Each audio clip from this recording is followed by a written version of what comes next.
পরমেশ্বর ভগবান শ্রীকৃষ্ণের শুভ আবির্ভাব তিথি তথা জন্মাষ্টমী। পরমেশ্বর ভগবান শ্রীকৃষ্ণ জগতের কল্যাণের জন্য আবির্ভূত হয়েছিলেন।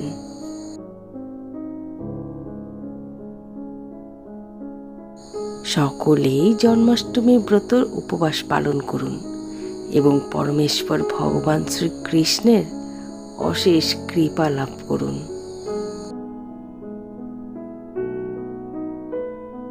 জন্মাষ্টমী ব্রত উপবাস করলে কি ফল লাভ হয়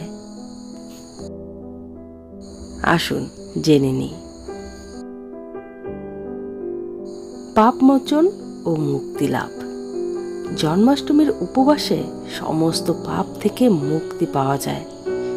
সন্দেহ নেই ভক্ত বিষ্ণু লোকে গমন করেন। ভবিষ্যোত্তর পুরাণ উত্তরখণ্ড। জন্মাষ্টমীতে উপবাস করলে জীবনের সকল পাপ দূর হয় এবং ভগবান বিষ্ণুর চিরধামে স্থান লাভ হয়। জন্ম ও মৃত্যুর বন্ধন মুক্তি। যে ভক্ত জন্মাষ্টমীর দিন ব্রত পালন করে তার সমস্ত পাপ নাশ হয়। ভগবানের কৃপায় সে আর পুনর্জন্ম লাভ করে না।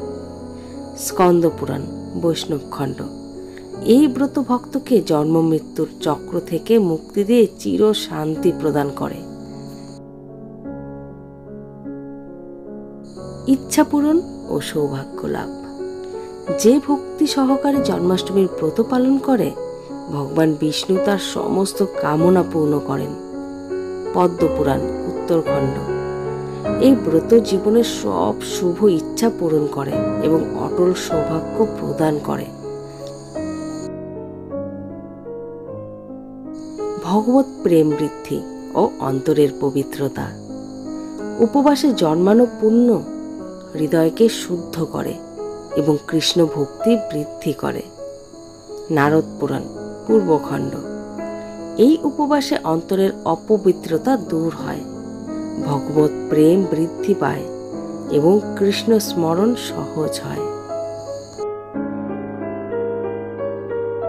পরিবারের কল্যাণ ও রক্ষা কবচ। যে ব্যক্তি জন্মাষ্টমীর ব্রত যথাযথভাবে পালন করে সে নিজের এবং তার পরিবারের মঙ্গল নিশ্চিত করে এবং ভগবান বিষ্ণুর কৃপা লাভ করে। গরুড় পুরাণ। এই ব্রত পালনকারী শুধু নিজের নয়, পূর্বপুরুষ ও পরিবারের কল্যাণ নিশ্চিত করেন এবং সংসারের অশুভ শক্তি থেকে রক্ষা করে।